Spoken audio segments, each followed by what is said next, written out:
దేవుని పరిశుద్ధ నామం స్తోత్రం కలుగును గాక. ప్రియమైనటువంటి దేవ సంఘమా,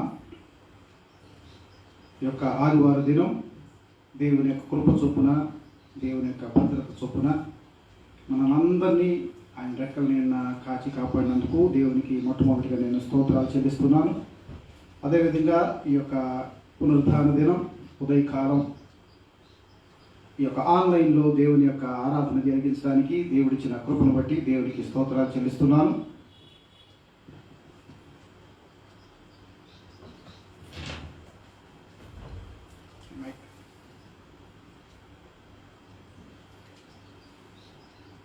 ప్రార్థన చేసుకుని ఈ దినం ఈ ఆరాధన మనం ప్రారంభించుకుందాం.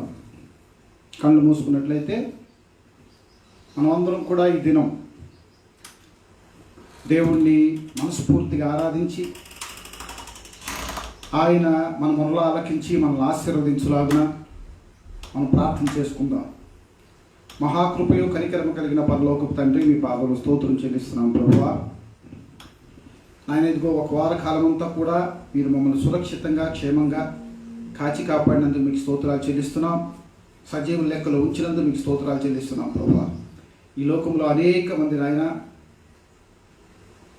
అనేకమైనటువంటి ఇరుకుల ద్వారా, ఇబ్బందుల ద్వారా, అనారోగ్య కారణంగాను ఈ లోకం వదిలేసి వెళ్ళిపోతుండగా ప్రభా, మమ్మల్ని అయితే మీరు క్షేమంగా ఉంచినందుకు మీకు స్తోత్రాలు చెల్లిస్తున్నాం. ఈ దినపు ఆరాధనలో మీరు ఉండండి ప్రభా. మా హృదయపూర్వకంగా మిమ్మల్ని స్తుతించడానికి ఉన్నటువంటి కృపలు మీరు బాగా దయచేయండి. మా ఆరాధనలు మీరు స్వీకరించండి. మా ప్రార్థనలు మీరు ఆలకించండి ప్రభా. మీరు మాతో మాట్లాడమని ఈ యొక్క ఆరాధనలో పాల్గొంటున్నటువంటి ప్రతి బిడ్డను ప్రభా మీరు దర్శించండి ప్రభా. మీ వాక్యం ద్వారా బలపరచండి ప్రభా. అందరూ స్తుతులు మీరు అంగీకరించి ప్రభా, మీరు మా స్తుతుల మీద ఆశీనుడై ఆనందించే భాగ్యం మీరు దయచేయమని, ఎవరెవరైతే ఈ యొక్క ప్రభా ఆరాధనలో వీక్షిస్తూ ఉన్నారో, ఆరాధనలో పాల్గొంటూ ఉన్నారో వారందరినీ కూడా ప్రత్యేకంగా మీరు ఆశీర్వదించబోతున్నందుకు మీకు స్తోత్రాలు చెల్లిస్తూ ప్రభా యేసుక్రీస్తు నామమున అడిగి వేడుకుంటూ ఉన్నాము తండ్రి. ఆమేన్ ఆమేన్. ప్రియమైన వాళ్ళరా, కొన్ని పాటలు పాడుకుని దేవుణ్ణి మహిమపరచుకుందాం. హల్లెలూయా, ప్రైజ్ ది లార్డ్. పునరుద్ధాన దినము మీ అందరికీ మా శుభములు తెలియజేస్తున్నాం. కొన్ని పాటలు పాడుకుని దేవుని నామాన్ని మహిమపరచుకుందాం. యేసు నీవే కావాలయ్యా, నాతో కూడా రావాలయ్యా. ఆయన మనతో కూడా వస్తే మనకి ఏ దిగులు, మనకి ఏ తెగులు మన గుడాలను సమీపించదు. మీరందరూ కూడా మాతో కలిసి ఆరాధన చేయాలని కోరుకుంటున్నాం. హల్లెలూయా.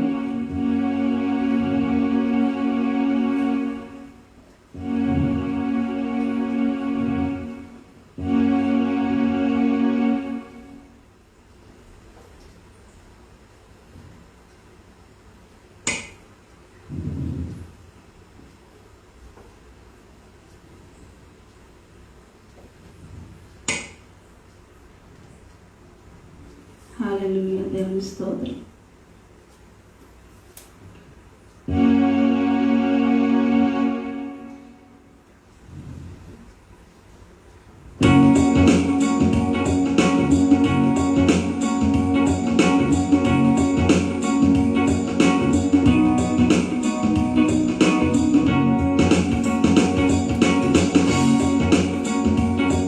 యేసు నీవే కావాలయ్యా, నా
మరి ఒక పాట పాడుకుని దేవుని నామాన్ని మహిమపరచుకుందాం.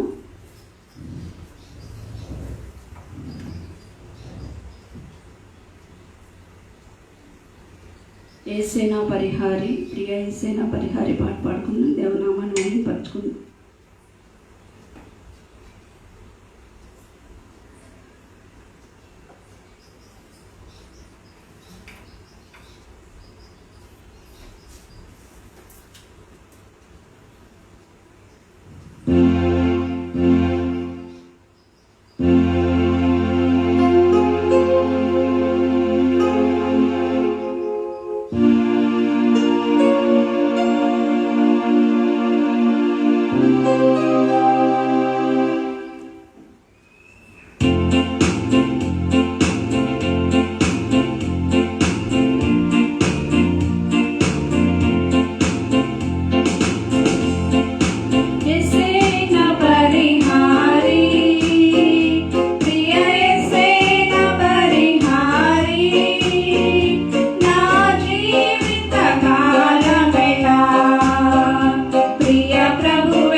ప్రభువే నా పరిహారి నా జీవిత కాలమెలా ప్రియ ప్రభువే నా పరిహారి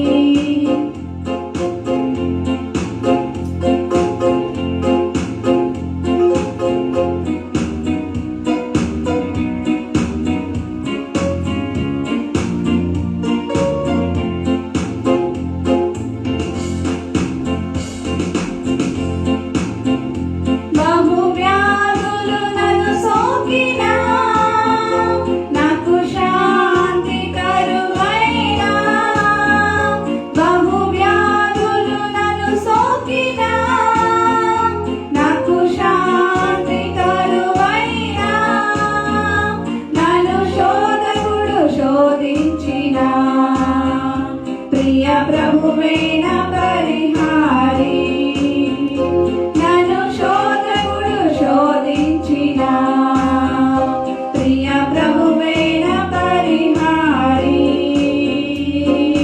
యేసే నా పరిహారి ప్రియ యేసే నా పరిహారి నా జీవిత కాలమెలా ప్రియ ప్రభువే నా పరిహారి నా జీవిత కాలమెలా ప్రియ ప్రభువే నా పరిహారి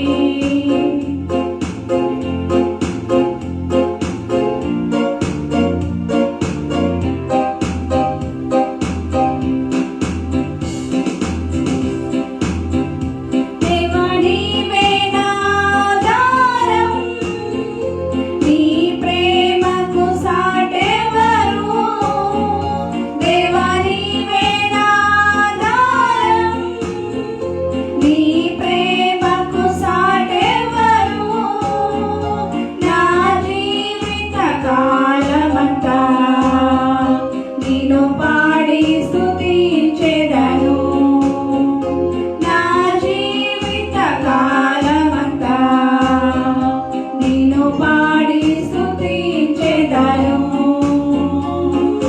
యేసే నా పరిహారి ప్రియ యేసే నా పరిహారి నా జీవిత కాలమెలా ప్రియ ప్రభువే నా పరిహారి నా జీవిత కాలమెలా ప్రియ ప్రభువే నా పరిహారి నా జీవిత కాలమెలా ప్రియ ప్రభువే నా పరిహారి నా జీవిత కాలమెలా ప్రియ ప్రభువే నా పరిహారి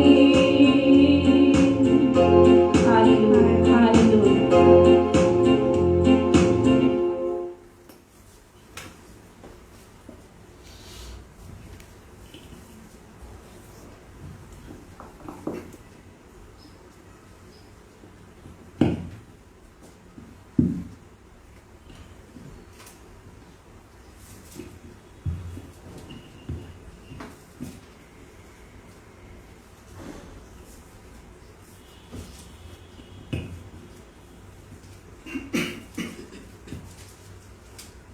కీర్తన గ్రంథంలోంచి 42వ కీర్తన వాక్య ప్రతి వాక్యాలుగా చదువుకుందాం. 42వ కీర్తన. దుప్పి నీటి వాగుల కొరకు ఆశపడుచున్నట్లు దేవా నీ కొరకు నా ప్రాణము ఆశపడుచున్నది. నా ప్రాణము దేవుని కొరకు తృష్ణగొనుచున్నది, జీవము గల దేవుని కొరకు తృష్ణగొనుచున్నది. దేవుని సన్నిధికి నేను ఎప్పుడు వచ్చేదను, ఆయన సన్నిధికి నేను ఎప్పుడు కనపడేదను. నీ దేవుడు ఏమాయనని వారు నిత్యము నాతో అనుచుండగా రాత్రి పగళ్ళు నా కన్నీళ్లు నాకు అన్నపానం రాయను.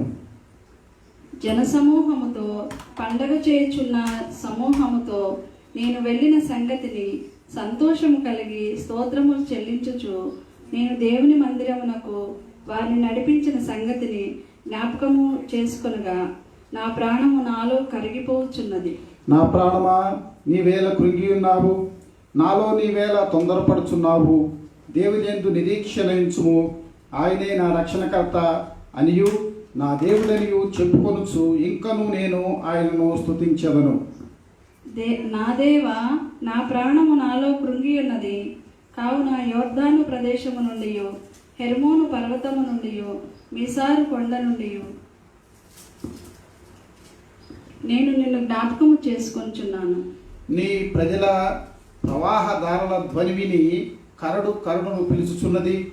నీ అల్లన్నీయు నీ తరంగములనియు నా మీదుగా పొర్లి పారుచున్నవి. అయినను పగటి వేళ యెహోవా తన కృప కలుగనాజ్ఞాపించును. రాత్రివేళ ఆయనను గూర్చిన కీర్తనయు, నా జీవదాతే అయిన దేవుని గూర్చిన ప్రార్థనయు నాకు తోడుగా ఉండును. కావున నీ వేళ నన్ను మరచి ఉన్నావు. శత్రు బాధ చేత నేను దుఃఖాక్రాంతుడినై సంచరించవలసి వచ్చినేమి అని నా ఆశ్రయ దుర్గమైన నా దేవునితో నేను మనవి చేయుచున్నాను. నీ దేవుడు ఏమాయనని నా శత్రువులు దినమెల్లా అడుగుచున్నారు.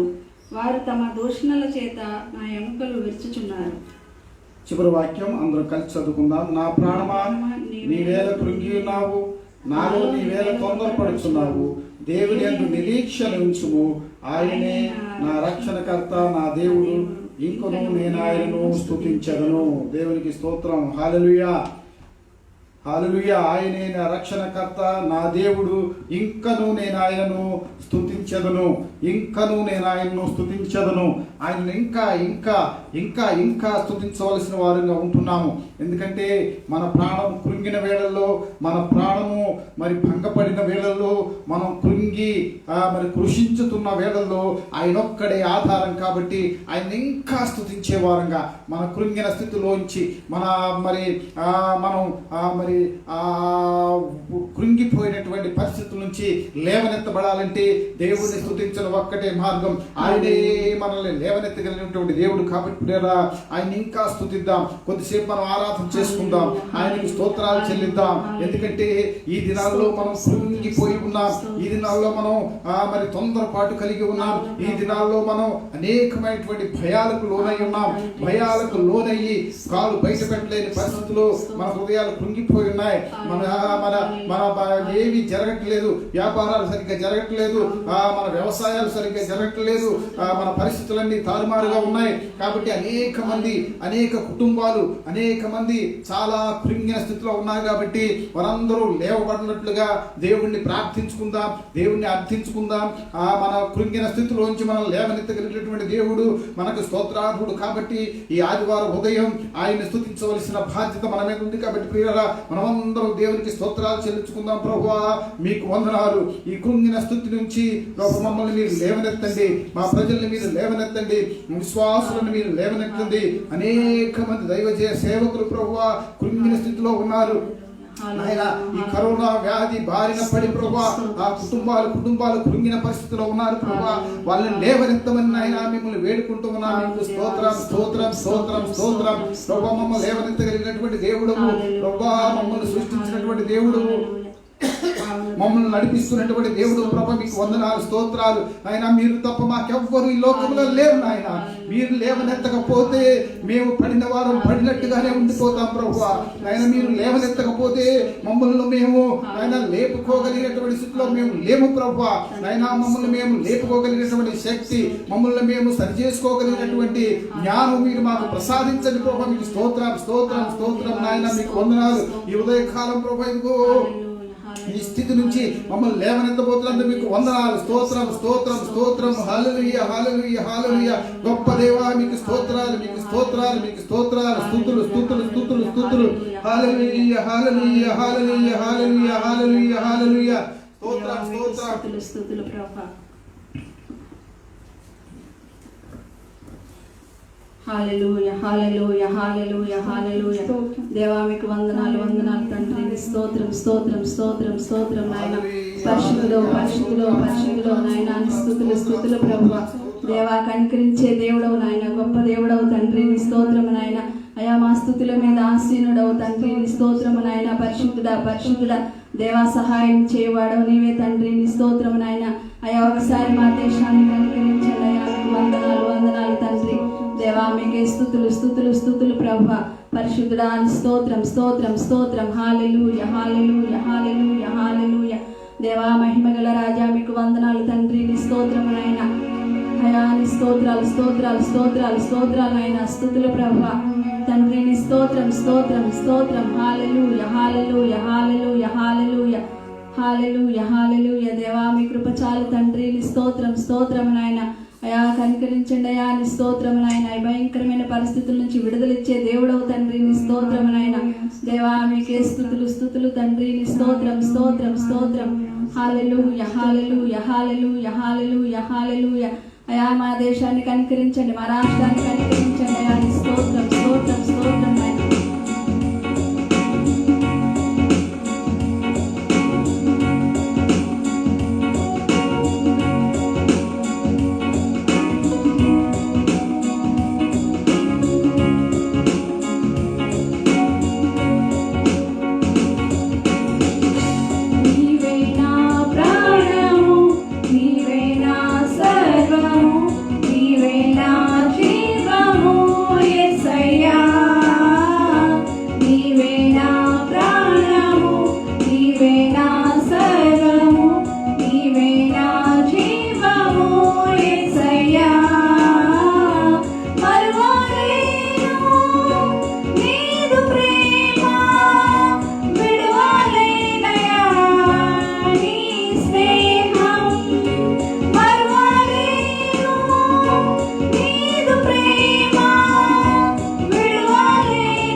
వేడుకొంచున్నా. అయా మీ బిడ్డలు ప్రభు నాయన ఎంతో మంది ఉన్నారు దేవా, నీ స్తోత్రం నాయన.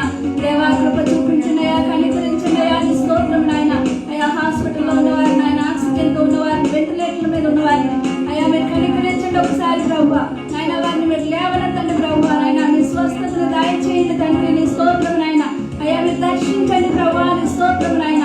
అయ్యా మీరు ముట్టండి నాయన. దేవా కృప చూపించండి అయ్యా, మీకు వందనాలు తండ్రి నాయన, నీ స్తోత్రం నాయన. అయ్యా ఈ వైరస్ నిర్మూలించండి ప్రభు నాయన, నీ స్తోత్రం నాయన. అయ్యా ఈ ప్రతికూల పరిస్థితుల్ని నాయన మీరు అనుకూలపరచమని వేడుకుంటున్నాం తండ్రి, నీ స్తోత్రం నాయన.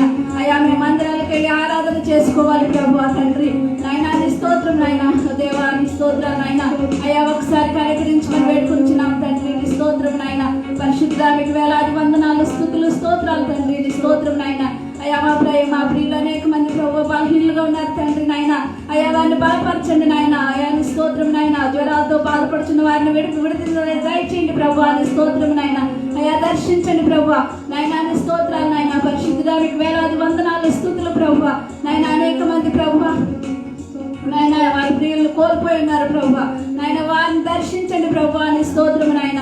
అయ్యా మీరు నాయన వారికి ఆదరణ దయచేయండి ప్రభు, నీ స్తోత్రం నాయన.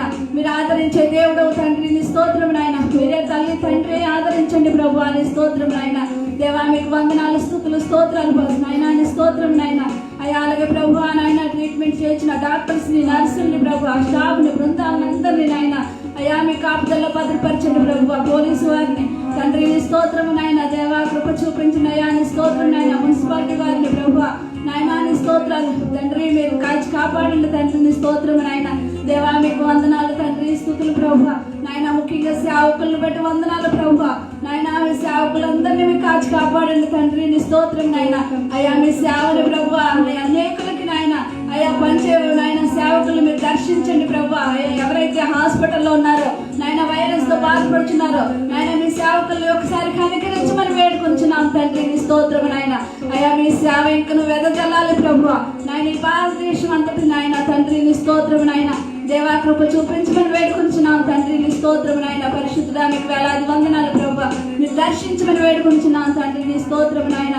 దేవా కృప చూపించండి అయ్యా, మీకు వందనాలు తండ్రి నాయన. మా ఆరాధన మీరు అందుకోండి నాయన, నీ స్తోత్రం నాయన. పరిశుద్ధుడా దేవా మీకు వందనాలు, స్తుతులు, స్తోత్రాలు సమర్పించుకుంటున్నాం తండ్రి, నీ స్తోత్రం నాయన. అలాగే ప్రభు నాయన వాక్యం అందించిన నాయన మీ దాసులు ప్రభు నాయన, మీ ఆత్మతో నింపి ప్రభు నాయన. అయ్యా మా అందరితో మీరు మాట్లాడమని వేడుకుంటున్నాం తండ్రి, నీ స్తోత్రం నాయన. అయ్యా మీరు మాట్లాడితే మేము బ్రతుకుతాం ప్రభు నాయన, నీ స్తోత్రం నాయన. మీ వాక్యం ద్వారా మమ్మల్ని దర్శించండి తండ్రి, నీ స్తోత్రం నాయన. అయ్యా ఎంతమంది అయితే మీరు ప్రభు నాయన ఆన్లైన్ లో వీక్షిస్తున్న ప్రభు ప్రతి ఒక్కరిని మీరు దర్శించండి ప్రభు నాయన. వారిని మీరు దర్శించండి ప్రభు. ఎవరిని నాయన ఎవరైతే నాయన బాధల్లో, వేదనలో, శోధనలో ఉన్నారో తండ్రి నాయన నాయన, వారి హృదయ వాంఛల్ని మీరు తీర్చండి, వారి బాధల్ని మీరు తీర్చండి తండ్రి నాయన. మీరు దర్శించండి దేవా, నీ స్తోత్రం నాయన. అయ్యా మీరు కనికరించండి ప్రభు, నీ స్తోత్రం నాయన. దేవా కృప చూపించండి అయ్యా, మీకు వందనాలు తండ్రి, నీ స్తోత్రం నాయన. నాయన వీక్షిస్తున్న ప్రతి ఒక్కరిని, వారి కుటుంబాలను మీరు దీవించి ఆశీర్వదించండి తండ్రి, నీ స్తోత్రం నాయన. ఈ ఆరాధన ఆదించేంతవరకు మీ అధ్యక్షతలు నడిపించి మీరే మహిమ ఘనత ప్రభావం పొందుకోమని మా ప్రభువును ప్రియరక్షకుడైన యేసుక్రీస్తు నామములో అడిగి వేడుకొనుచున్నాం తండ్రి, ఆమేన్.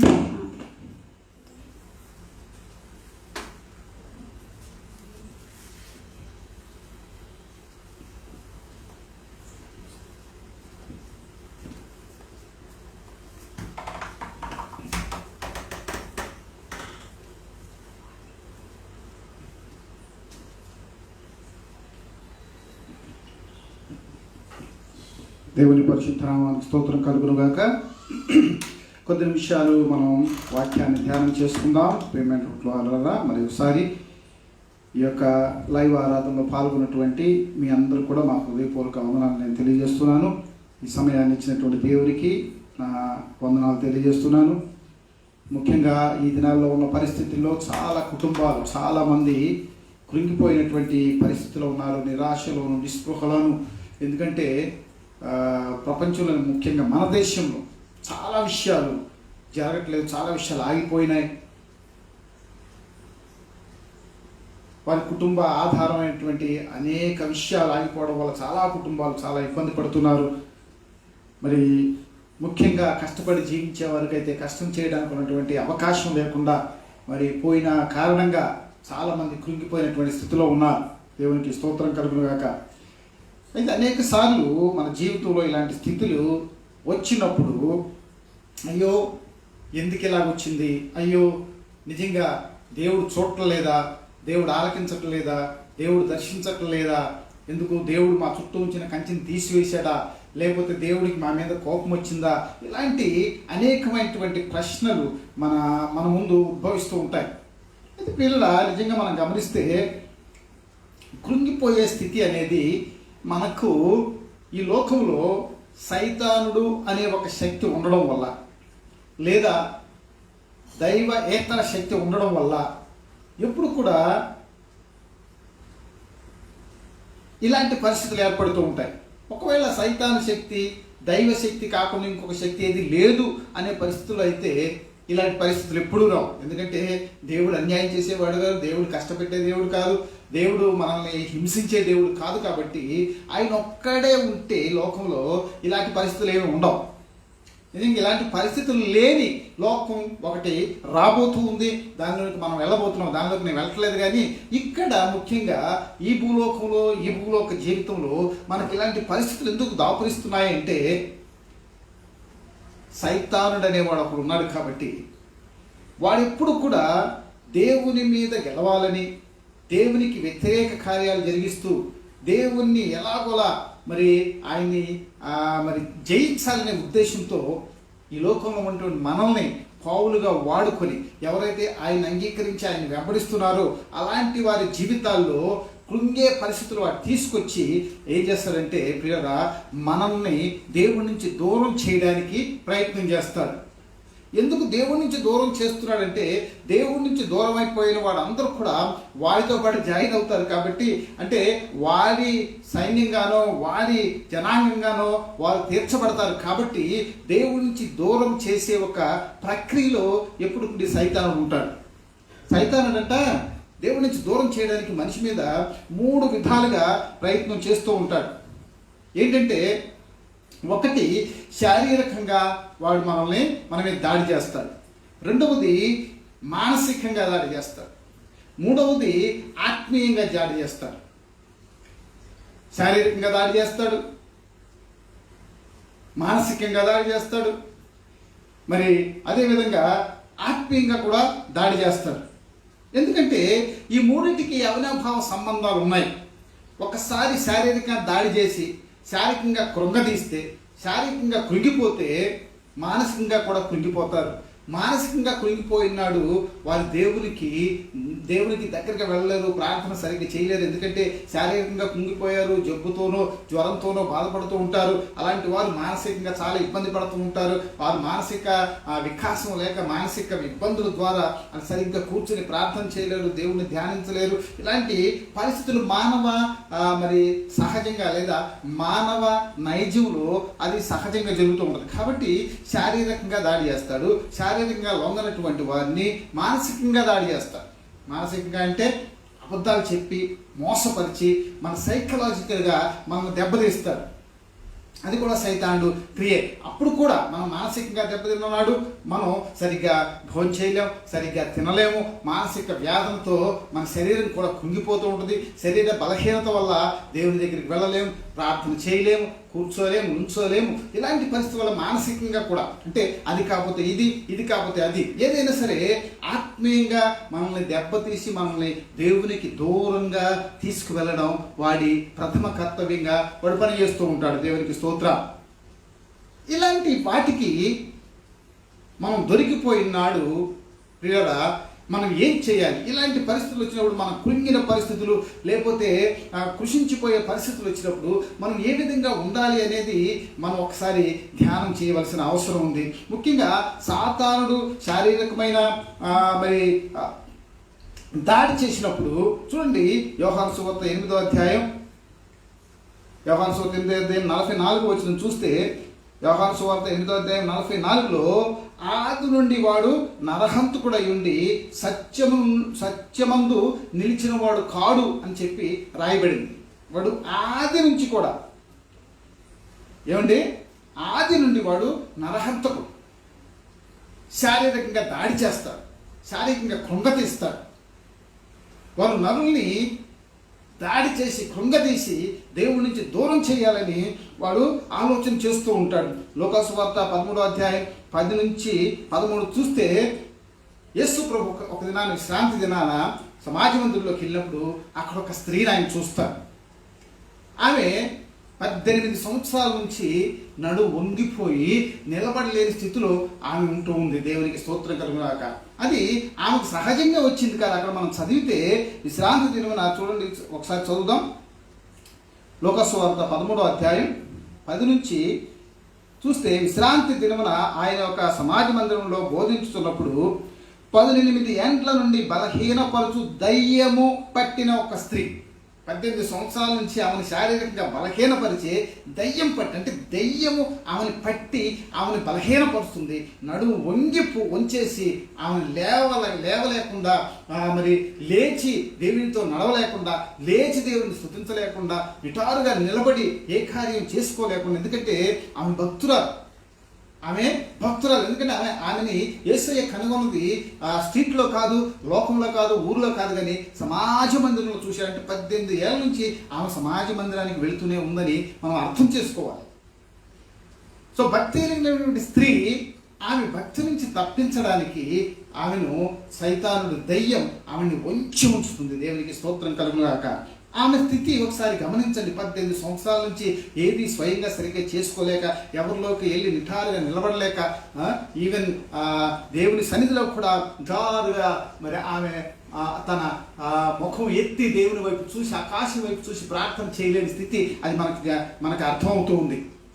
అలాంటి పరిస్థితి 18 సంవత్సరాల నుంచి కృంగదీసి శారీరకంగా ఆమెను బాధ పెడుతున్నటువంటి ఆ సైతాను దేవుడి నుంచి ఆమెను దూరం చేయడానికి ఆమెకి అలా చేసింది. దేవునికి స్తోత్రం. అలాంటి సందర్భంలో యేసయ్య ఆమెను చూసి ఆమెను చక్కగా యేసు ఆమెను చూసి రమ్మని పిలిచి, అమ్మా నీ బలహీనత నుండి విడుదల పొంది ఉన్నామని ఆమెతో చెప్పాను. వెంటనే యేసయ్య ఆమెను అక్కడ మరి స్వస్థపరుస్తున్నట్లు మనం చూస్తున్నాం కదా. 18 సంవత్సరాల నుంచి ఒక నిరీక్షణ లేకుండా లేదా కృంగిపోయిన స్థితిలో ఉన్నటువంటి ఆమె మనం గమనిస్తే, ఆమె భక్తిని వదలకుండా 18 సంవత్సరాల నుంచి కూడా కృంగిపోయే స్థితిలో ఉన్నా కానీ దేవుని ఆనుకుని దేవుని భక్తితో ఆ ఆత్మీయ స్థితిలోనే ఆమె కొనసాగుతూ వస్తున్నట్లుగా మనం గమనిస్తున్నాం. అందుకే యేసయ్య ఆమెను వెంటనే రమ్మని ఆమెను స్వస్థపరుస్తున్నాడు. మన కృంగిపోయిన స్థితి కారణం ఏదన్నా అవ్వచ్చు. ఏ కారణం చేతన్నా, ఈ లోకంలో అనేక కారణాలు ఉన్నాయి మనల్ని కృంగదీసే కారణాలు. ఏ కారణమైనా సరే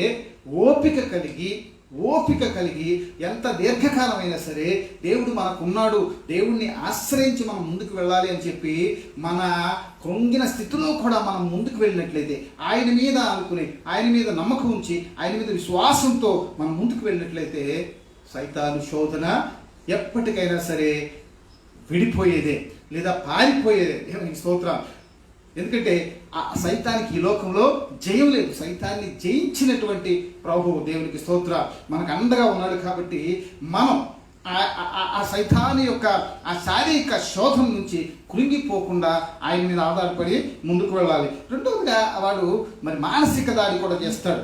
మానసిక దాడి ఎందుకంటే ఎందుకు మానసిక దాడి చేస్తాడంటే, యోహాను 8:44లోనే ఇంకో మాట కూడా ఉంది, సాతాను అబద్ధికునికి జనకుడునై ఉన్నాడు. వాడు అబద్ధికుడికి జనకుడు. అబద్ధం పుట్టిందే వాడిలోంచి. మొట్టమొదటిగా వచ్చి ఆదాముతో చెప్పినటువంటి అబద్ధం ఆడే మొట్టమొదటి అబద్ధికుడు. కానీ మొట్టమొదటి నుంచి కూడా అబద్ధికుడే. అబద్ధం ద్వారా, మోసపరచడం ద్వారా, మనల్ని మరులు కొల్పడం ద్వారా దేవుని యొక్క ప్రణాళిక నుంచి మనల్ని తప్పించడానికి వాడు ప్రయత్నం చేస్తూనే ఉంటాడు. మానసిక దాడి అంటారు. ఎందుకు ఆదివారం ప్రార్థనకి వెళ్తారు, ఏమొస్తుంది, మీరు గుడికి వెళ్తారు, కూర్చుంటారు, 2 గంటలు సమయం వేస్ట్. అదే ఆ 2 గంటలే పైకి వెళ్ళారనుకోండి, 400 రూపాయలు వస్తాయి. ఇలాంటి ఆలోచనలు మనలో పుట్టిస్తారు. భార్యాభర్తల మధ్య చిన్న గొడవ వస్తే దాన్ని పెద్ద చేస్తాడు, అనుమానాలు కలిగిస్తాడు, అనుమానం పుట్టిస్తాడు. అనుమానం పెద్ద రూపంలాగా తయారవుతుంది. దేవునికి స్తోత్రం కలుగుగాక. ఇలాంటి మానసికమైనటువంటి శోధనలు, మానసికమైనటువంటి దాడి చేయడం ద్వారా దేవుని ప్రణాళికలోంచి, దేవుని ఉద్దేశాల్లోంచి మనల్ని తప్పించాలి, తద్వారా మనం వాడి సైన్యంలో చేరాలనేది వాడి యొక్క ఉద్దేశం. కాబట్టి వాడు ముఖ్యంగా ఇలాంటి స్థితి మనకు వచ్చినప్పుడు వాడి యొక్క దాడి ద్వారా కూడా మన పరిస్థితులు కృంగిన పరిస్థితులుగా మనకు ఉంటాయి. చివరిగా మూడవదిగా వాడు ఆత్మీయ దాడి కూడా చేస్తాడు. ఆత్మీయ దాడి అంటే యేసయ్య మీద చేశాడు ఆత్మీయ దాడి. వెళ్ళాడు, నీ దేవుణ్ణి పరీక్షించమన్నాడు, నువ్వు దూకు దేవతలు వచ్చి పంచుకుంటానన్నాడు, లేదా రాళ్ళను రొట్టెలుగా చేసుకుని తినమన్నాడు. ఇంకొకటి చివరిగా వాడు చేసింది ఏంటంటే లోకమంతా చూపించాడు. ఈ లోకమంతా మహత్తరమైంది, మహిమ కలిగినటువంటి లోకం నాకు అప్పచెప్పబడింది, నా స్వాధీనంలో ఉంది, నువ్వు ఒక్కసారి నాకు మొక్కమన్నాడు. దేవునికి స్తోత్రం. మొక్కించుకోవడానికి, మరులు కొల్పడానికి, మాయ చేయడానికి లోకాన్ని, లోక రంగుల్ని, లోక విశిష్టతల్ని, లోకాన్ని చూపించి తన దేవుడిని తప్ప ఎవరిని పూజించకూడదు అనే ఆ ఆజ్ఞని తప్పించేలాగా, దేవుడిని తప్ప ఎవరికి పూజ చేయకూడదు లేదా మొక్కకూడదు, ఆయన తప్ప వేరొక దేవుడు ఉండకూడదు అనే ఆజ్ఞను తప్పించడం ద్వారా ఆత్మీయంగా దేవునికి మనకు ఉన్నటువంటి సంబంధాన్ని తెగగొట్టడానికి వాడు ప్రయత్నం చేస్తాడు. అదే యేసయ్య దగ్గర కూడా వాడు ప్రదర్శించాడు. దేవునికి స్తోత్రం కలుగుగాక, హల్లెలూయా. ఇలా సైతాను యొక్క చేష్టల వల్ల మన జీవితాలు ఒక్కోసారి కృంగిపోతూ ఉంటాయి. అసత్యాలతో మోసపోయి లేదా వాడి యొక్క మనులు కొలిపే ఆ క్రియల్లో మనం చిక్కుకుపోయి లేదా వాడి వలలో పడిపోయినట్లయితే మన జీవితాలు కృంగిపోతాయి. అయితే మన జీవితాలు కృంగిపోయిన పరిస్థితిలో మనం ఒక కార్యం చేయాలి. అదేంటంటే మనల్ని మనం గుర్తెరగగలగాలి, మన స్థితిని మనం గుర్తెరగగలగాలి. మనం కృంగిపోయి ఉన్న స్థితిలో మనం కృంగిపోయి ఉన్నామని చెప్పి మనకు మనమే తెలియపరచుకోగలగాలి. అదే మనం చదివినటువంటి కీర్తన 42వ కీర్తన 5వ వచనంలో మనం చూస్తే, 42వ కీర్తన 5వ వచనంలో మనం చూస్తే స్పష్టంగా అక్కడ మరి కోరవ కుమారులు చెప్తూ ఉన్నారు, నా ప్రాణమా నీవేళ కృంగి ఉన్నావు, నాలో నీవేళ తొందరపడుచున్నావు, దేవుని యందు నిరీక్షణించుము, ఆయనే నా రక్షణకర్త అనియు నా దేవుడనియు చెప్పుకొనుచు ఇంకను నేను ఆయనను స్తుతించను. సో కృంగిపోయినటువంటి వేళలో, కృంగిపోయిన పరిస్థితులు మన జీవితంలోకి వచ్చినప్పుడు, నిరాశ నిస్పృహలు మన జీవితంలో ప్రవేశించినప్పుడు, మన పరిస్థితులు మనం కృంగదీస్తున్నప్పుడు మనం చేయవలసిన మొట్టమొదటి కార్యం ఏంటంటే దాన్ని గుర్తెరిగి మనల్ని మనం ధైర్యపరచుకోవాలి. ఇక్కడ ఆయన చెప్తున్నారు, నా ప్రాణమా నీవేళ కృంగి ఉన్నావు, ఎందుకు నువ్వు తొందరపడుతున్నావు, ఎందుకు ఆతృత పడుతున్నావు, ఎందుకు నిరాశ చెందుతున్నావు అని మన మనసుకు మనమే చెప్పుకొని, మనల్ని మనం పరిశీలించుకుని, మన యొక్క స్థితిగతులను మనం గుర్తెరిగి మనల్ని మనమే ధైర్యపరచుకోవాల్సిన అవసరం ఉంది, మనల్ని మనమే ఉజ్జీవపరచుకోవాల్సిన అవసరం ఉంది. నా ప్రాణమా నీవేళ కృంగి ఉన్నావు, నాలో నీవేళ తొందరపడుచున్నావు, దేవుని యందు నిరీక్షణ ఉంచుము, ఆయనే నా రక్షణకర్త అనియు, దేవుడు అనియు, ఆయనే నా రక్షణకర్త, ఆయన నా దేవుడు, నా దేవుడు ఆయనే, నా రక్షణకర్త ఆయనే, నువ్వు దేనికి భయపడక్కర్లేదు, కృంగిపోవక్కర్లేదు అని చెప్పి నీకు నువ్వే చెప్పుకోగలగాలి, నిన్ను నువ్వే ధైర్యపరచుకోగలగాలి. ఒకవేళ నీ పరిస్థితి, ఒకవేళ ఎవరన్నా వచ్చి నిన్ను ఓదారుస్తారు, ఎవరన్నా వచ్చి నేను ధైర్యపరుస్తారు అనుకుంటే నీ యొక్క దుస్థితి చూసి వారు కూడా భయపడిపోవచ్చు. నీ దుస్థితి నీకన్నా వారికి ఇంకా ఘోరంగా అనిపించవచ్చు. దేవునికి స్తోత్రం కలగాక. పై పెదవులకు మాట చెప్పినా కానీ వారు పక్కకి వెళ్ళి వాడి పని అయిపోయిందని చెప్తారు. దేవునికి స్తోత్రం. నీ ముందు పర్వాలేదు, ఏం పర్లేదు, ధైర్యంగా ఉంది అన్నా కానీ తర్వాత ఇంటికి వెళ్ళిన తర్వాత మిగిలిన వారితో వారు చెప్తారు, వాడి పని అయిపోయింది, పరిస్థితి చాలా ఘోరంగా ఉంది, తిరిగి వచ్చే పరిస్థితులు లేవు అని వారు చెప్పుకుంటారు. అందుకే ఎవరికి నువ్వు చెప్పక్కర్లా, నీ ప్రాణానికి నువ్వు చెప్పుకో. నీ హృదయానికి నువ్వు చెప్పుకో, నిన్ను నువ్వు తట్టి లేపుకో. ఎందుకంటే నిన్ను రక్షించడానికి నీ దేవుడు ఒకడు ఉన్నాడు, నిన్ను కాపాడటానికి నీ దేవుడు ఒకడు ఉన్నాడు, నిన్ను లేవనెత్తడానికి నిన్ను పుంచిన వాడు ఒకడు ఉన్నాడని నీకు మాత్రమే తెలుసు. కాబట్టి నువ్వు మాత్రమే ఆయన్ని గుర్తెరిగావు, కాబట్టి నువ్వు మాత్రమే ఆయన్ని వెంబడిస్తున్నావు, కాబట్టి ఆయన నీకున్నాడు అని నమ్మకం నీకుంది. కాబట్టి నిన్ను నువ్వే ధైర్యపరచుకోవలసిన అవసరం ఉంది. అదే కీర్తనకారుడు స్పష్టంగా చెప్తున్నాడు. ఆయనే నా రక్షణకర్తనియు నా దేవుడనియు చెప్పుకొనుచు. దేవునికి స్తోత్రం. మనసుతో చెప్పుకొనుచు, నీకు నువ్వే చెప్పుకొనుచు, ఇంకను నేను ఆయనను స్తుతించదను. దేవునికి స్తోత్రం.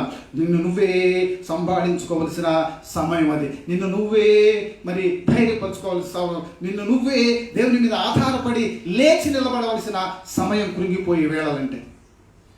కాబట్టి పిల్లల మనల్ని మనమే ధైర్యపరచుకోవలసిన అవసరం ఉంది. దేవునికి స్తోత్రం. ఎందుకంటే లోకములో ఉన్నవాడి కంటే నీలో ఉన్నవాడు గొప్పవాడు. 1 యోహాను 4:4 చెప్తుంది, లోకములో ఉన్నవాడి కన్నా నీలో ఉన్నవాడు గొప్పవాడు. లోకంలో ఉన్నది ఎవరు? సైతాను. వాడికన్నా మనలో ఉన్నటువంటి పరిశుద్ధాత్మ దేవుడు చాలా గొప్పవాడు. కాబట్టి అది నువ్వు ఎరిగి ఉన్నావు, కాబట్టి అది నీకు తెలుసు. కాబట్టి పిల్లలా, ఎట్టి పరిస్థితుల్లోనూ నువ్వు కృంగిపోయిన సమయాలు వచ్చినప్పుడు, సమయాలు వస్తాయి, కృంగిపోయిన సమయాలు వస్తాయి, కృంగిపోయే వేళలు వస్తాయి. కానీ నువ్వు కృంగిపోని అవసరం లేదు. కృంగిపోయే పరిస్థితులు ఉన్నా కానీ నీకు నువ్వు ధైర్యంగా నిలబడాలి. ఎందుకంటే నీకంటూ సజీవుడైనటువంటి దేవుడు నీకు తోడుగా ఉన్నాడనే విషయం నువ్వు ఎరిగి ఉన్నావు. కాబట్టి ఆయన్ని స్తుతించడానికి నిన్ను నువ్వే సంభాళించుకోవలసిన అవసరం ఉంది. దేవునికి స్తోత్రం కలుగును గాక. ఇంకా ఎందుకంటే మనకున్నటువంటి దేవుడు కృంగిపోయిన వారిని రక్షించడానికి సిద్ధంగా ఉన్నటువంటి దేవుడు. కృంగిపోయిన వారు ఆయన వేడుకుంటే, కృంగిపోయిన వారు తాము ధైర్యం చెప్పుకుని ఆయన సన్నిధిలో కృంగిన పరిస్థితులు ఉంచి కన్నీరుతో ఆయన్ని వేడుకున్నట్లయితే ఆయన మనల్ని లేవనెత్తడానికి సిద్ధంగా ఉన్నటువంటి దేవుడు. దేవునికి స్తోత్రం కలుగుగాక. కృంగిపోయిన హాగర్ను మనం చూసాం. కృంగిపోయినటువంటి పరిస్థితులు.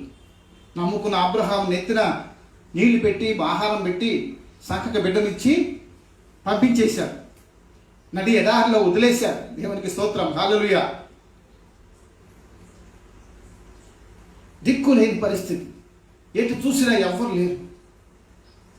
మేబీ మండు టెండ. అబ్రహాం ఇచ్చే నీళ్ళు అయిపోయినాయి.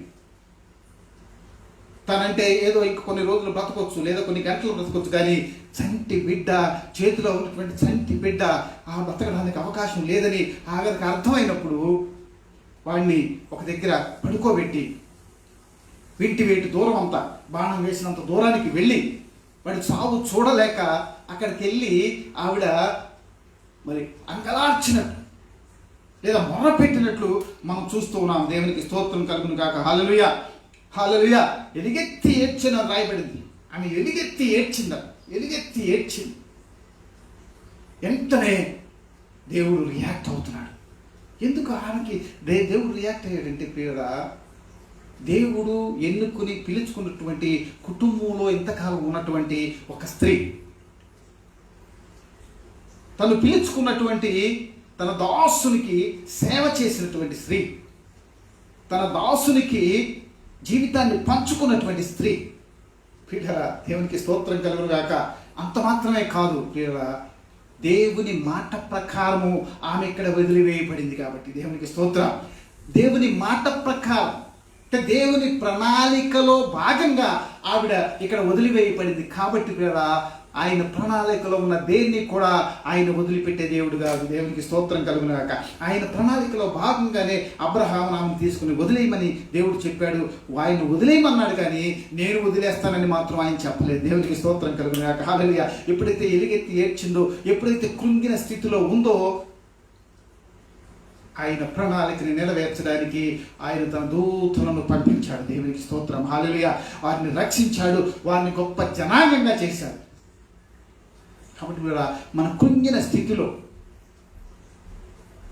మనం చేయవలసింది, మనల్ని మనం ధైర్యం పెంచుకుంటూ ఆ స్థితిగతులను దేవుని సన్నిధిలో ఉంచి మొర్ర పెట్టి వెలిగెత్తి ఏడవలసిన మరి కార్యాలు మనం జరిగించాలి. దేవుని సన్నిధిలో మోకాళ్ళుండి మొర్ర పెట్టి ఏడ్చి అంగలార్చి మన స్థితులను ఆయనకు విన్నవించుకుంటే దేవుడు తప్పనిసరిగా హాగరును ఆదుకున్న రీతిగా, హాగరును దీవించిన రీతిగా, ఇష్మాయేలును దీవించిన రీతిగా మనల్ని ఆయన దీవిస్తాడు. ఎందుకంటే ఆయన ప్రణాళికలో లేకుండా మన మీదకి సైతాను దాడి చేసినా కానీ ఆయన ఒప్పుకోడు. ఒకవేళ సైతాను దాడి చేయడానికి ఒప్పుకున్నా కానీ ప్రియులారా, దానికి కలిగే నష్టానికి మరి డబ్బులు ఆ లాభం ఆయన మనకి ఇస్తాడు. దేవునికి స్తోత్రం కలుగుగాక. యోబు జీవితంలో అదే జరిగింది. ఆయన ఒప్పుకున్నాడు నష్టం కలిగించడానికి, కానీ ఆయన ఆ నష్టాన్ని రెండింతలు పూడ్చాడు. దేవునికి స్తోత్రం కలుగుగాక. హల్లెలూయా. కాబట్టి మన దేవుడు అన్యాయస్తుడు కాదు, మరి మనల్ని విడనాడే దేవుడు కాదు. కాబట్టి మనం కృంగిన వేళల్లో మనం మొట్టమొదటిగా చేయాల్సింది మనల్ని మనం ధైర్యపరచుకోవాలి. మనకంటూ ఒక దేవుడు ఉన్నాడు, మనకంటూ రక్షకుడు ఉన్నాడు, మనం లేవనెత్తడానికి ప్రభు మనతో కూడా జీవిస్తున్నటువంటి దేవుడు ఉన్నాడు. కాబట్టి ఈ పరిస్థితులను, ఈ స్థితిగతులను మనం ఆయన సన్నిధిలో ఉంచి మొరపెట్టినట్లయితే మనం లేవనెత్తడానికి ఆయన తప్పనిసరిగా మన యొద్దకు వస్తాడనే కార్యం మనం గుర్తెరగాలి. రెండవదిగా చూసినట్లయితే హిజ్కియా రాజుకు పరిస్థితి కూడా అంతే. ఆయన మరణకరమైనటువంటి రోగం వచ్చింది, ఆయన చనిపోతాడని చెప్పి దేవుడు కూడా నిర్ణయించాడు. ప్రవక్త ద్వారా ఇది తెలుసుకున్నటువంటి ఆయన తన స్థితిగతిని ఎరిగి తాను ధైర్యపరచుకొని దేవుని సన్నిధిలో ఆయన కన్నీరు కార్చి, గోడ తట్టు తిరిగి కన్నీరు కార్చి ఆయన ప్రలాపించినప్పుడు దేవుడు ప్రత్యక్షమై ప్రియరా ఆయనకి 15 సంవత్సరాల ఆయుష్ను పొడిగించి ఇచ్చాడు. దేవునికి స్తోత్రం కలుగునుగాక. హల్లెలూయా. నిజంగా మనం ఆలోచిస్తే ఒకవేళ ఈ హోప్, ఈ నిరీక్షణ, ఈ నమ్మకం, దేవుని పట్ల విశ్వాసం మనం కోల్పోతే ఈ కుంగిన పరిస్థితి వచ్చినప్పుడు మనకేం కావాలో తోచదు, మనకేం చెయ్యాలో తోచదు. అంగలారుస్తాం, ఈ లోకంలో పరుగులెడతాం, ఆయన దగ్గరికి ఈయన దగ్గరికి సహాయం చేయమని పరుగులెడతాం. కానీ ఎంతవరకు మానవుడు సహాయం చేయగలడు, ఎంతవరకు చేయగలరు, ఎంతవరకు మనల్ని పోషించగలరు, ఎంతవరకు మనం రక్షించగలరు? ఓకే, పోషించవచ్చు. ఎందుకంటే ధనం కలిగిన వారు మనకు స్నేహితులుగా ఉంటే, ధనం కలిగిన వారు మనకు చుట్టాలుగా ఉంటే వారు బహుశా జీవితాంతం మనం పోషించవచ్చు. కానీ మన ప్రాణానికి వారు భద్రత ఇవ్వలేరు, మన జీవితాలకు వారు భద్రత ఇవ్వలేరు.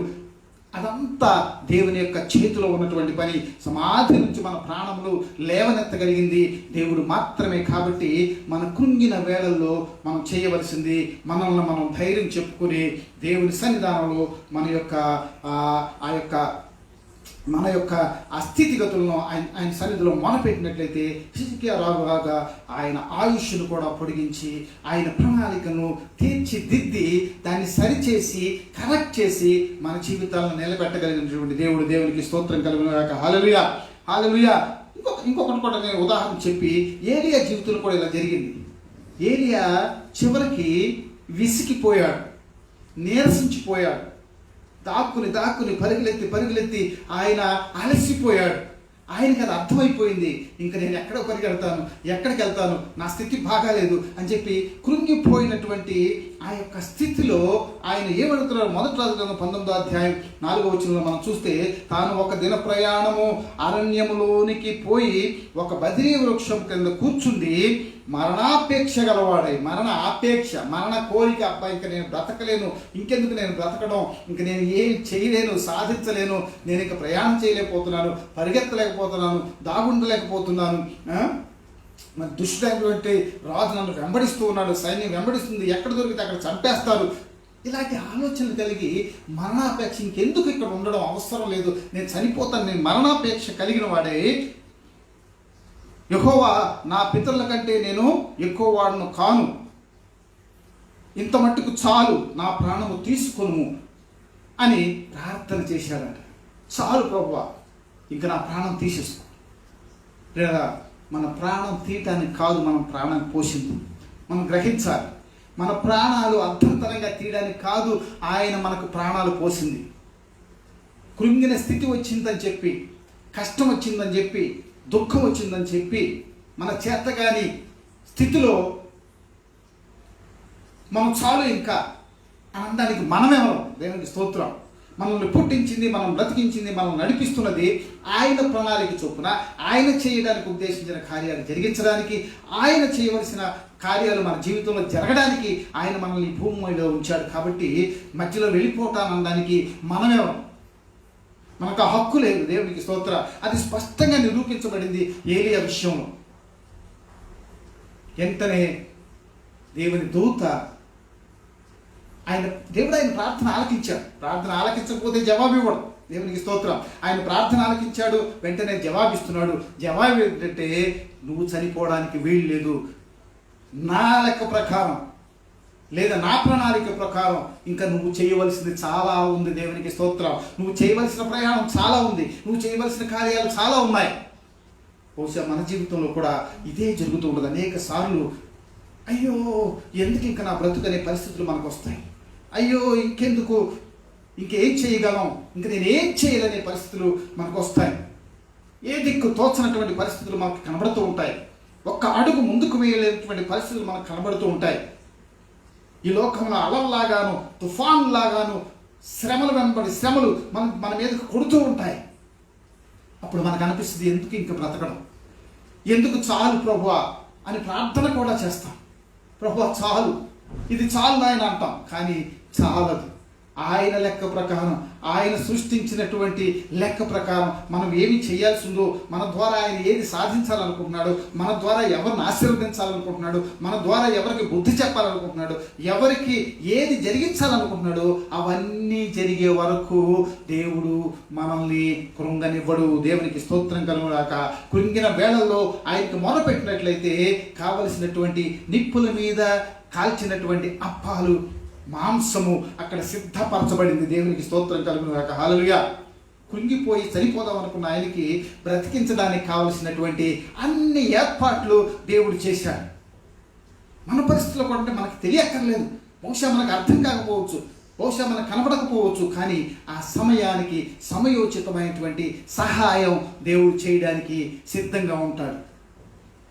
కదా, కృంగిన పరిస్థితులు వచ్చినాయని, కష్టమైన పరిస్థితులు వచ్చినాయని, కరోనా వచ్చిందని చాలా మంది అక్కడ దూకి ఇక్కడ దూకి ఆత్మహత్యలు చేసుకుంటున్నారట. అది ఫూలిష్నెస్ అంటాను. అక్కర్లేదు. ముఖ్యంగా క్రైస్తవులు గ్రహించాల్సింది, కృంగిన పరిస్థితులు వచ్చినప్పుడు మనం ఆదుకోవడానికి మన దేవుడు సిద్ధంగా ఉంటాడు. లేదా మన కార్యాలు పూర్తయిపోయినాయి, ఆ ప్రణాళికలో మన దేశ అయిపోయినాయి అని అనుకుంటే ఆయన తీసుకుంటాడు. సంతోషమే. ఆయన సన్నిధికి వెళ్ళిపోవటం ఆనందమే. కాబట్టి కృంగిపోవలసిన అవసరం లేదు, అధైర్యపడవలసిన అవసరం లేదు. ఆయన దగ్గరికి వెళ్ళిపోవడానికన్నా సిద్ధంగా ఉండాలి. అది కూడా ధైర్యంగా ఉండాలి. దాన్ని కూడా మన మనసుకు చెప్పుకోవాలి, అయ్యో దేవుడు చాలనుకుంటే మనం వెళ్ళిపోదాం, సిద్ధంగా ఉందాం అని చెప్పి మనల్ని మనం ప్రిపేర్ చేసుకోవాలి. లేదా కృంగిన స్థితిలో నాకంటూ దేవుడు ఉన్నాడు, లోకంలో ఉన్నవాడి కన్నా నాలో ఉన్నవాడు గొప్పవాడు, కాబట్టి నాకు ఆయన సహాయం చేస్తాడని మనల్ని మనం ధైర్యం చెప్పుకొని మన పరిస్థితులను ఆయన సన్నిధిలో మొరపెట్టినట్లయితే ఆయన లేవనెత్తడానికి సిద్ధంగా ఉన్నటువంటి దేవుడు. దేవునికి స్తోత్రం కలుగుగాక. హల్లెలూయా. ఏలియాలాగా విసిగిపోయి వేసాగిపోయి నా పరిస్థితులను నేను ఎదుర్కోలేను అని నువ్వు మనస్సుని అధైర్యపరచుకోకుండా ధైర్యపరచుకుని, కీర్తనకారుడు చెప్పినట్లుగా నా దేవుడు ఆయన అని చెప్పి కీర్తనకారుడు చెప్పినట్లు రీతిగా ఆయన దేవుని యందు నిరీక్షణ ఉంచుము, ఆయనే నా రక్షణకర్త, నా దేవుడు, ఆయన యందు నిరీక్షణ ఉంచుదాం, ఆయనే నా దేవుడు, నా రక్షణకర్త అనే గొప్ప విశ్వాసాన్ని ఒకసారి జ్ఞాపకం చేసుకొని మనల్ని మనం సరి చేసుకుని ఆయన సన్నిధిలో మన పరిస్థితిని విడిచిపెట్టినట్లయితే ప్రియరా, నిజంగా ఆయన మనం లేవనెత్తే దేవుడు. అదే కీర్తనలో 5వ వచనానికును చివరి 11వ వచనానికి చిన్న తేడా ఉంది.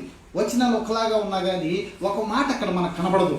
5వ వచనంలో నా ప్రాణమా నీవు ఏల కృంగి ఉన్నావు, నాలో నీవేళ తొందరపడుచున్నావు, దేవుని యందు నిరీక్షణ ఉంచుము, ఆయనే నా రక్షణకర్తనియు నా దేవుడనియు చెప్పుకొనుచు, మనసుకు చెప్పుకొనుచు ఇక నేను ఆయనను స్తుతించదనం ఉంది. మనసుకు చెప్పుకునేది 11వ వచనంలో మనకు కనబడదు.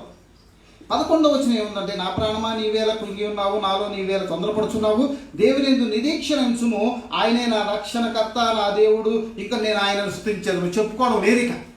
చెప్పుకున్నాడు, బలపరుచుకున్నాడు, నిలబడ్డాడు, దేవునికి మొరపెట్టుకున్నాడు, తర్వాత జరిగింది ఏంటంటే ఇంకా చెప్పుకోవలసిన అవసరం లేదు, ఇంకా నీకు ఏ కొదువ ఉండదు, ఇంకా నీకు ఏ అవసరం ఉండదు. డైరెక్ట్గా దేవుడిని స్తుతించాలి, స్తుతిస్తాను అని చెప్పుకోవడం ఒకటే. It's a declaration of God's glory. దేవుని యొక్క మహిమను వెల్లడిపరచడం ఒకటే. ఇంకా మనం కృంగిన పరిస్థితులు, ఇక మనకున్న ఒక్కసారి కృంగిన పరిస్థితిలో ఉండి మన మనసుకు మనం చెప్పుకుని మనం ధైర్యంగా నిలబడి ఆయన సన్నిధిలో మొదలుపెట్టిన తర్వాత ఇంకా చెప్పుకోవడానికి ఏది మిగలదు. దేవునికి స్తోత్రం. అన్నీ పరిపూర్ణంగా సంపూర్ణంగా ఆయన సరిచేస్తాడు. కాబట్టి నేను ముగిస్తున్నాను ప్రియులారా. కృంగిన పరిస్థితులను మనం జయించడానికి మొట్టమొదటిగా మన యందు ఉన్నటువంటి దేవుణ్ణి మనం జ్ఞాపకం చేసుకోవాలి. మన యందు ఉన్నటువంటి దేవుణ్ణి మనం గుర్తెరగాలి.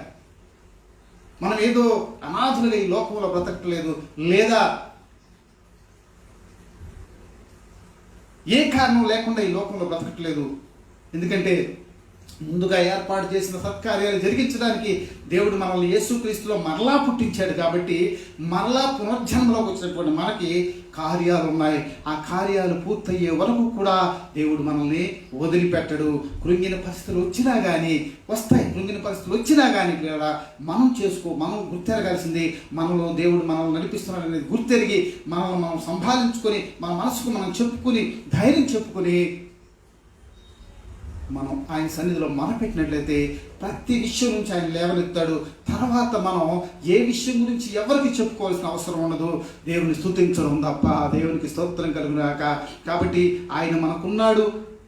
ఈ లోకంలో ఏ పరిస్థితి జరిగినా కానీ ఆయన ప్రణాళికలో మనం ఉన్నామనేది గుర్తెరిగి మన పరిస్థితులన్నీ ఆయన సన్నిధిలో ఉంచి ప్రార్థనాపూర్వకంగా మనం ముందుకు వెళ్ళిపోవాలి. అట్టి కృప దేవుడు మనకి దయచేయునుగాక. ఆమేన్. హల్లెలూయా. ప్రియమైన వాళ్ళారా, ఈ యొక్క ఆరాధనలో పాల్గొన్న మీ అందరూ కూడా మరి ఒకసారి నా హృదయపూర్వక వందనాలు తెలియజేస్తున్నాను. ముఖ్యంగా మా సంఘ సభ్యులందరికీ కూడా నా హృదయపూర్వక వందనాలు తెలియజేస్తున్నాను. మీ ప్రార్థనలు మాకు చాలా అవసరంగా ఉన్నాయి. మీ ప్రార్థనలు మమ్మల్ని చాలా బలపరుస్తూ ఉన్నాయి. బుధవారం మరి కాన్ఫరెన్స్ కాల్లో ప్రార్థన జరిగిస్తూ ఉన్నారు. అలాగే శుక్రవారం కూడా కాన్ఫరెన్స్ కాల్లో ప్రార్థన జరిగిస్తున్నారు. మీ అందరికీ నా ప్రత్యేకమైన వందనాలు తెలియజేస్తున్నాను. ఆ ప్రార్థనలు మన సంఘాన్ని బలపరుస్తూ ఉన్నాయి, మన వారిని బలపరుస్తూ ఉన్నాయి. మరి దేవుని సన్నిధిలో మనం నిలబడటానికి, ముందుకు వెళ్ళడానికి, ప్రతి పరిస్థితిని దాటడానికి సహాయం చేస్తూ ఉన్నాయి. ప్రార్థన చేస్తున్న మీ అందరూ కూడా నా హృదయపూర్వక వందనాలు తెలియజేస్తున్నాను. మరి వచ్చే వారం వరకు దేవుడు తన కృపలో మనందరినీ కాచి కాపాడాలని ప్రార్థన చేసుకుని ఈ యొక్క ఆరాధన మనం ముగించుకుందాం. కృపగల పరలోక తండ్రి, మీ పాదం స్తోత్రం చెల్లిస్తున్నాం. ఇదిగో ప్రభా, మాకు కుంగినటువంటి పరిస్థితులు